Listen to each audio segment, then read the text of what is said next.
महाराष्ट्र की एक आंगनवाड़ी सेविका की कहानी आपको दिखाते हैं जो बहुत से लोगों के लिए शायद एक अब मिसाल भी बन गई है।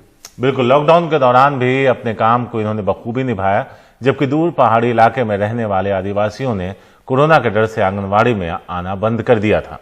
जबकि रेलू रमेश वसावे ने खुद घंटों नाव के जरिए कैसे सब तक मदद पहुंचाई, इस रिपोर्ट के जरिए आपको दिखाते हैं।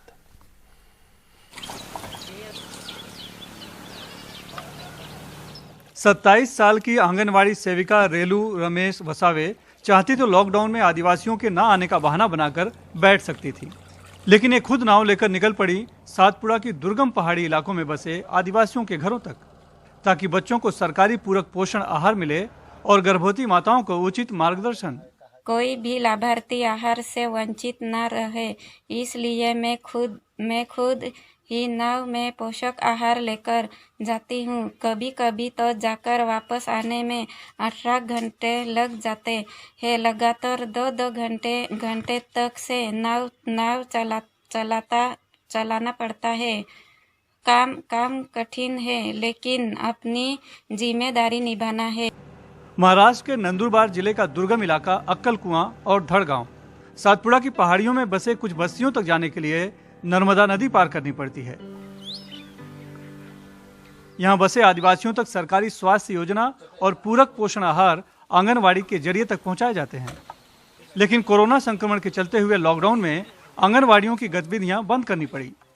आदिवासी भी आने से कतराने लगे।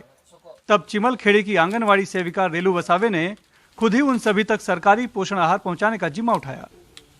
इस काम में ग्राम पंचायत और उनके शिक्षक पति रमेश की मदद तो मिली, लेकिन नर्मदा नदी के प्रवाह को चीरते हुए नाव को उस पार तक वो खुद ले जाती हैं और फिर ले आती हैं। कभी कभी 2 घंटे नाव खेना पड़ता है और फिर उसके बाद आहार लेकर पहाड़ी पर चढ़ना। इस दौरान उनकी सहयोगी सेविका का भी साथ मिला। चिमलखेड़ी का जो आंगनवाड़ी केंद्र है यह नर्मदा के किनारे और सातपुड़ा के पहाड़ियों में बसा हुआ अति दुर्गम आंगनवाड़ी केंद्र है। कि इसके जो इलाके हैं, इसके कुछ ऐसे इलाके हैं कि वहाँ जाने के लिए रास्ते नहीं हैं। इसके बावजूद भी यहाँ की जो हमारी आंगनवाड़ी ताई है, रेलू ताई, जो काम कर रही है, यह काम सबके लिए एक मिसाल बन चुकी है। हमारी आंगनवाड़ी केंद्र से जो पूरक पोषण आहार दिया जाता है, वह लाभार्थियों तक पहुँचाने के लिए वह खुद बोट चलाकर उन तक यह आहार पहुँचा रही है और यह काम सबके लिए एक प्रेरणादायी और एक मिसाल बन चुका है।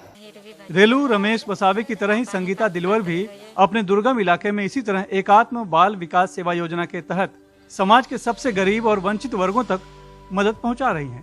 पिंपल खुटा में 96 आंगनवाड़ी हैं, जिनके जरिए सरकारी 6 महीने से लेकर 6 साल तक के बच्चों को पूरक पोषक आहार, आरोग्य पोषक आहार, स्तनदा माता, गर्भवती माताओं के स्वास्थ्य, आरोग्य शिक्षण और टीकाकरण जैसी योजनाएं लाभार्थियों तक पहुंचाई जा रही हैं।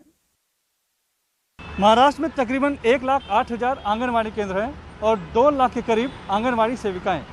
500 से भी ज़्यादा सरकारी योजनाएं रेलू ताई जैसी सेविकाओं के जरिए ही समाज के सबसे वंचित लोगों तक पहुंच पाती है, लेकिन उनकी भी अपनी समस्याएं हैं। उम्मीद है मंत्रालय में बैठी सरकार अपने सबसे महत्वपूर्ण घटक की जरूरतों का भी ख्याल रखेगी। नासिक से किशोर बेलसरे और मुंबई से कैमरामैन संजय मंडल के साथ सुनील सिंह, NDTV इंडिया के लिए।